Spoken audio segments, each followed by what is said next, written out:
মনে পড়ে আমার কথা? নিশিরাতে হাতে থাকা স্টার্টিংটাই জানি কতটা ভাবি তোর কথা। তাহলে ছেড়ে কেন গেছো?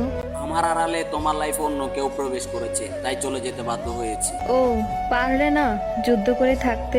যেখানে তুই অন্য কারো হয়ে গেছিস সেখানে যুদ্ধটা করতাম কাকে নিয়ে? ও, তাহলে ভালোবাসার সময় চিন্তা করলে না কেন যে আমাদের লাস্টে বিচ্ছেদ হবে, পরিস্থিতির শিকার হতে হবে? জানা ছিল না পেশায় ড্রাইভার বলে তুই বেইমানি করবি, আর বিচ্ছেদটা তুই নিজেই ভালো থাকার জন্য আমাকে দিয়ে ঘটাতে বাধ্য করলি। আর পরিস্থিতিটা তো ছিল শুধুমাত্র আমায় ছেড়ে যাওয়ার একটা উদাহরণ। ছেড়ে গিয়ে এখন বেশ ভালো আছো তাই না? ওই মহাসড়কে অশ্রুমাখা একটা নির্ঘুম রাত যদি তোর হাতে তুলে দিতে পারতাম তাহলে তুই বুঝতি কতটা ভালো আছি। তুমিও ছেড়ে গেছো, আমার পরিবার আমাকে বিয়ে দিয়ে দিছে। পরিবার নয়, তুই প্রতিষ্ঠিত ছেলে বিয়ে করবি, তাই তোকে ছেড়ে যাওয়ার রাস্তাটা তো তুই নিজেই তৈরি করে দিলি। এখনো অনেক ভালোবাসি, তবে এখন আর অধিকার নেই ভালোবাসি বলাটার। যদি